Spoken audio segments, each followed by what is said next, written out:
Get out. Get out. Quickly.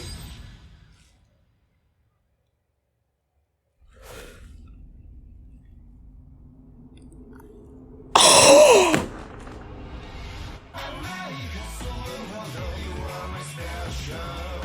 everyone, I'm going to react to Jujutsu Kaisen Season 2, Episode 14, Fluctuations. I went on Crunchyroll. I'm watching on Crunchyroll, right? I'm using the same link that I always use, but when I went on there, the language is all in Portuguese. And I'm like, what the heck is this? Like, I read the title. The title was in Portuguese, and when I read it, I knew it must mean fluctuations.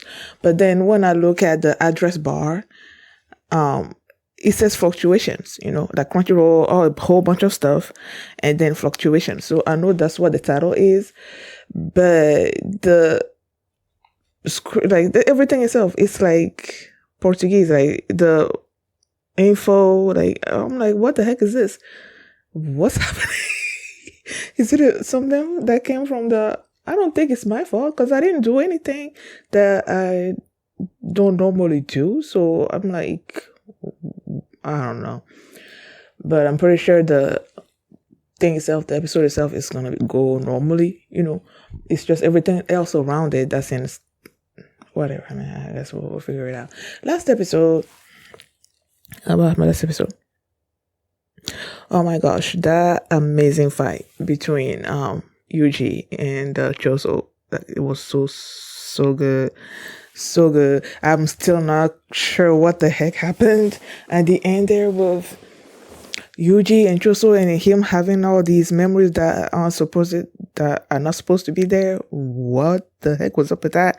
And then you have those two girls that show up at the end there, and they're like, okay, let's get started. Let's get started with what? I have no clue. So it's like, what's happening? So I'm super excited into going into this one because I need answers, man. Yeah, so that's what happened last episode. And before we get into this one, if you guys have a reaction, please give it a thumbs up, subscribe, and please consider supporting on Patreon at patreon.com/Philomene. And now let's start this episode, and here we go. Yuji, what happened with you? Because you were about to die, and then Sukuna was about to accept your defeat, but then he opened his eyes, and then all those weird stuff started happening, so I'm like, what's up? Let's go. Yo, people, the way this episode ended, I'm like, oh my gosh. Like, I've been saying this for the last few episodes that I am looking forward to an interaction between Toji and Megumi. Like, I'm really looking forward to it. And for it to happen, to start happening in this episode, I'm like, what? When I saw the hands coming, and it was sort of like looking like he was about to clap his hands or something. I don't know. I thought it was,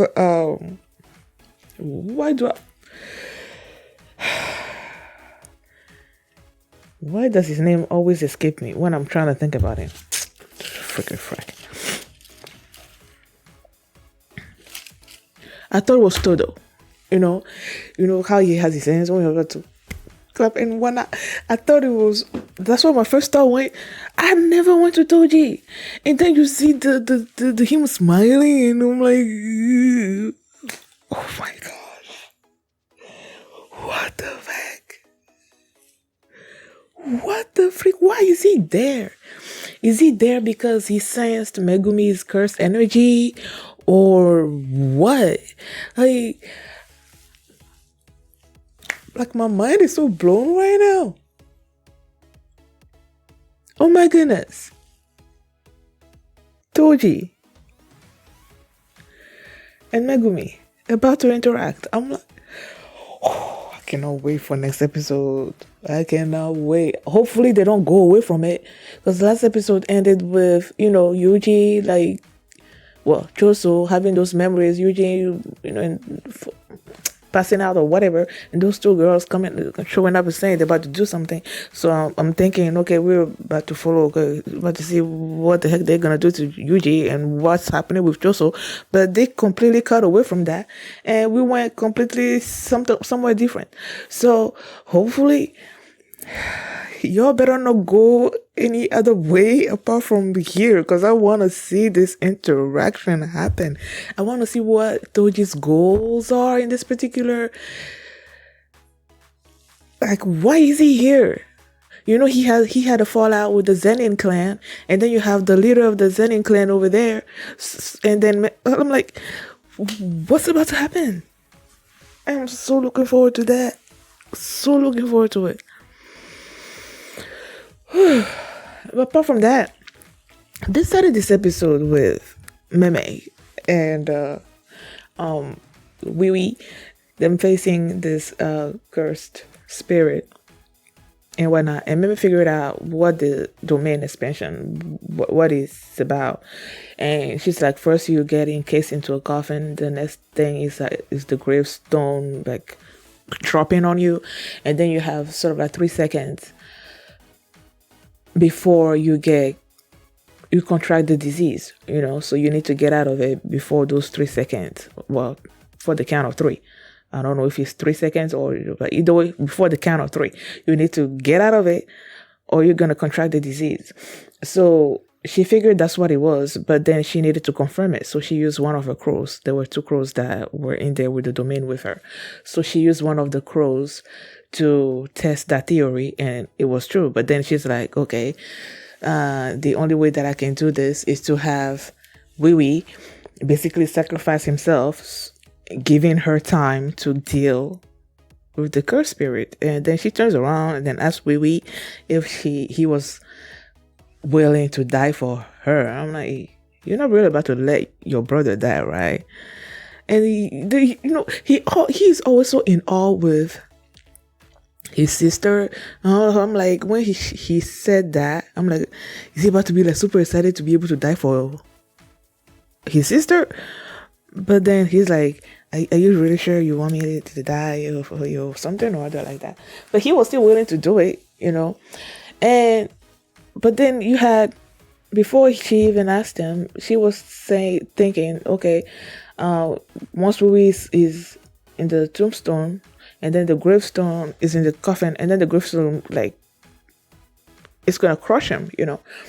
So Yui, of course, accepted, and then he steps out, increases his curse energy, because Mei Mei said that this curse spirit is not really focusing on her. It's more like it's focusing on the entity, the person, whatever, that has the most cursed energy, I guess, at that particular point. So the person that had the highest. So when he stepped out, he increased his cursed energy, and she decreased hers like completely, so that the cursed energy can focus on Wee. And when he did that, when Wee did that, the thing, you know, the coffin happened. But then she took that, you know, when the coffin happened, the cursed spirit had his hands motion sort of like this. So, and then she comes in and then sliced the arms off. So I was asking myself, okay, is it because it was, you have the coffin, and then the gravestone happens, and then the count of 3, and then, you know, that's how the order goes. So when she comes out and then she sliced the arm off, I'm like, okay, does her slicing the arm off, is that what stopped the gravestone from dropping on Wee? Or because after that happened, they went to Wee and he was using the shadow technique, like simple domain. So I'm like, okay, is it her cutting the arm off? Is that what stopped the gravestone from happening? Or is it Wee in there using simple domain? You know, so I'm like, I feel like it's the arm thing. So she does that, and the cursed spirit sort of like disappear, fades into the world, whatnot. And so she's looking, and then the cursed spirit shows back up.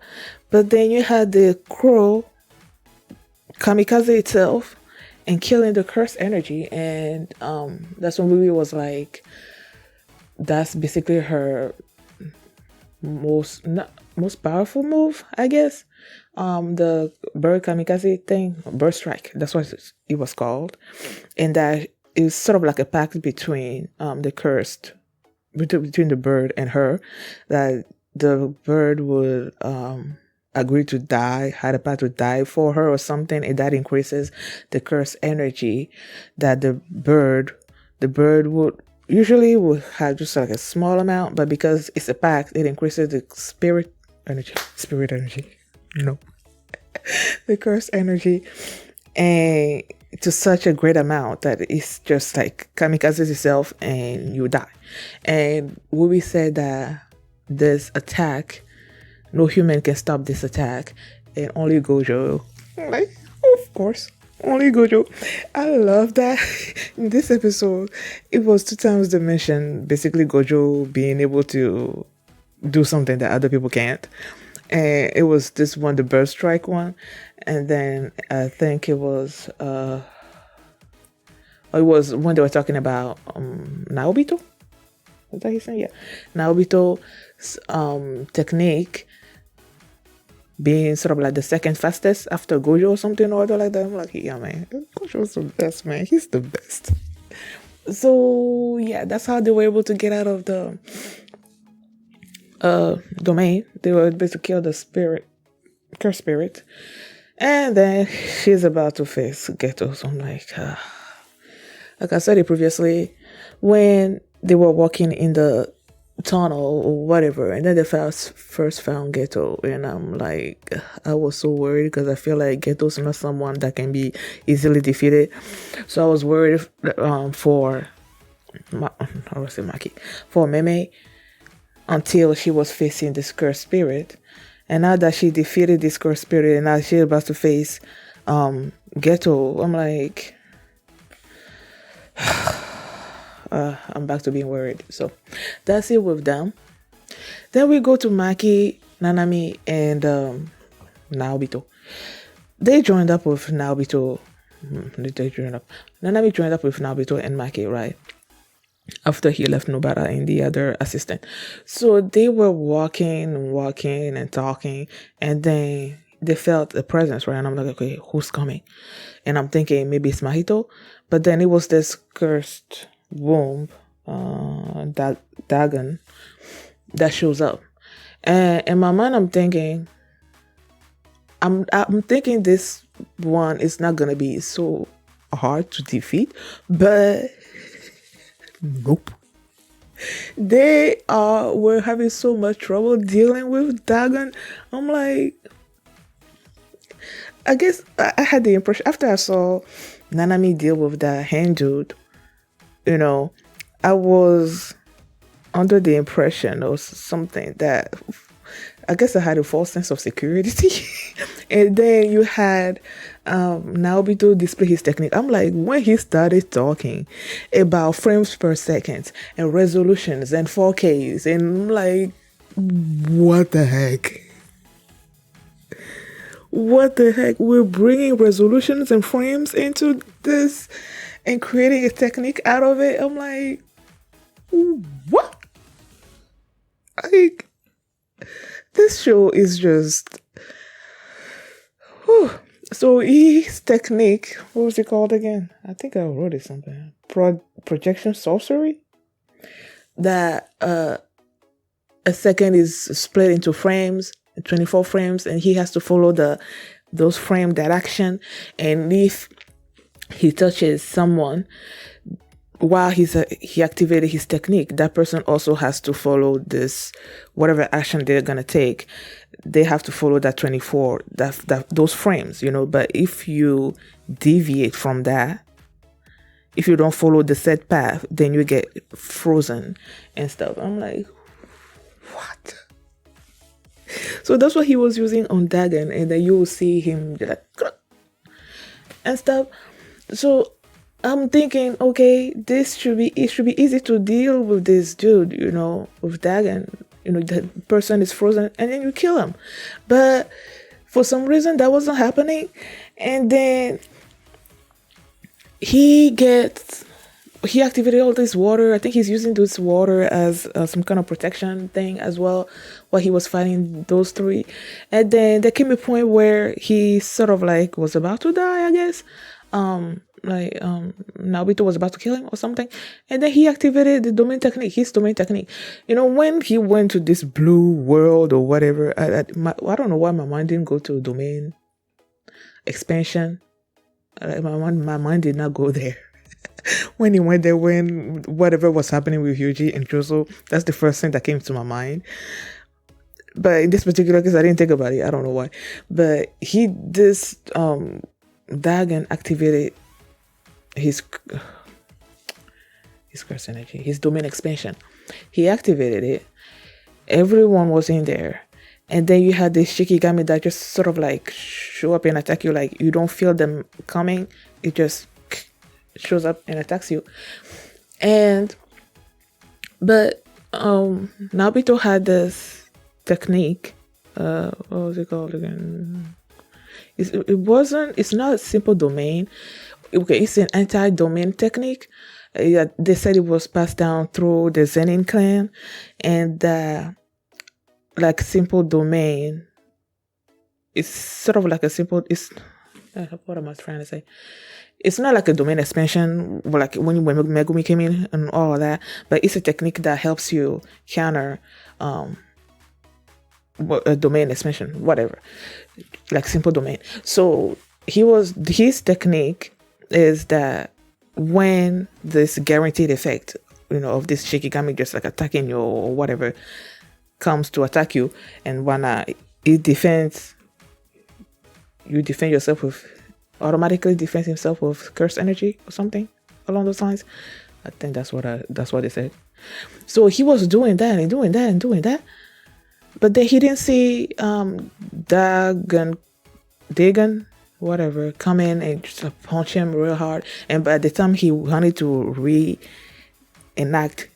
reactivate his technique, he couldn't because Dagon was there. He was enclosed with all these Shikigamis and fishes and whatnot, so he couldn't do it. And you have all these jumping on him and stuff. And then Nanami also and Maki were also there. At one point, Dagon was like, he's more focused on what about the grandpa, on Naobito. So then the others, and he's like, I'm gonna focus 70% of my attention on Naobito and 30% on Nanami. And I'm like, so you just discounting my Maki? Like I didn't like that he sort of discarded her like that. Like nah, I got no Nanami and Naobito are clearly the stronger people there and whatnot, but don't just discount my girl like that. So he was taking care of Naobito over there. Nanami also had all these fishes and stuff like that on him. Joso, what's that? Joso was our last episode, man. Dagon had kicked Maki into some trees or whatever and calling her weak, and then she comes back and she's like, if you can call me weak, then kill me with one hit or something or other. I don't know, just basically kill me. You're like, okay, now I'm gonna fully kill you. And then that's when Megumi shows up. Oh my gosh, it was so awesome. Like, I was so super excited when Megumi showed up with his own domain expansion and brought her. I said it was her favorite weapon, but now that I think about it, I'm not totally sure that it was her favorite weapon. I think it might have been, but I feel like she said that she didn't particularly like using that weapon. I don't know. I don't quite remember exactly what she said about the weapon, but either way, he brought it to her, and she was like calling him cheeky and underclassmen. Either way, she was super happy to see him. Then she used the weapon with that doing her thing. What's that weapon even called? There has to be a name for all those weapons that they use. I just don't know. I was thinking about Akatsuki no Yona Hack has this weapon. I'm like, I never knew what they were called, and then I was, asking my viewers, and then they said it was called the glaive. So if you guys know what her weapon is, like that 3-pronged thing, and even her like lance thingy looking thingy, if you guys know what it's called, please let me know. So she was doing her thing, and when Dagon noticed that Megumi was there and was basically working against him, he was launching all those fishes at Megumi. But then Nanami wasn't there. Of course, well, Nanami was not gonna die. Like, I'm like, nah. So Nanami came and like protected him, because he's like, okay, they're thinking, Nanami and Dagon, that there's this tug of war between Megumi's domain expansion and Dagon's domain expansion. So whichever one wins, So he's like, okay, I need to protect Megumi so that he can focus on keeping his domain expansion working, But then Megumi's like, that's not really what I'm doing here. I from where I came in, that hole is already closed, so I can open another hole for you guys to go out, and it'll be easier to deal with this domain expansion from the outside and everything. And then I love that part when Nanami asked him, this is not gonna be sort of like a suicide mission for you, right? He's like, no, like I'm risking my life, but I'm not planning on dying or something like that. I'm like, oh, I love it. Like, that was something that we had to deal with in season 1. Him always like resorting to like basically becoming a kamikaze kind of person, just like sacrificing his life for everybody else. And Gojo had to deal with him, talk to him about that. And even Sukuna also mentioned something about that. And so it's like, I'm so glad that he's not thinking like that anymore, And then Nanami called out to the other two, and they're like, oh, he lost his arm. Naobito, he lost his arm. Like when he first showed up after that attack, and he first showed up, like I saw for like a fleeting second, like I felt like I saw his arm being cut off, like an arm missing, but I'm like, maybe I didn't say that properly, so I didn't comment on it until he mentioned it, and I'm like, oh, so he did actually lose an arm. Oh my goodness. So he lost it all. And then Nanami called him. He's like, come here. And then they were going there. And at first, Dagon was thinking, okay, maybe they're just going there in order to protect Megumi. But then he almost immediately figured out, no, that's not what they're doing. And he was going after them. But Nanami was like, well, he figured it out, but it's not going to do anything because they're going to be gone by then or something.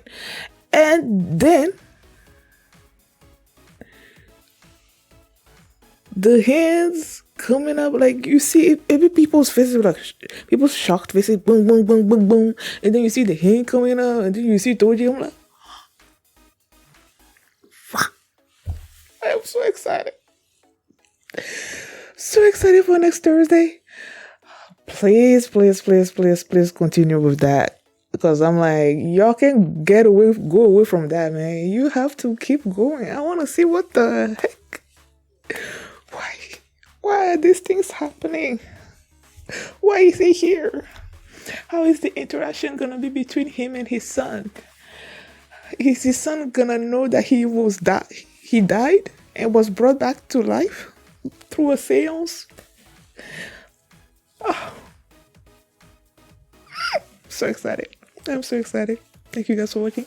And if you like this reaction, please give it a thumbs up, subscribe. And if you want to see my reaction to the next episode, you can do so by checking out my Patreon at patreon.com/feelimine. And you can also see the full life for this reaction there as well. So, thanks for watching, and I'll see you next time. Bye.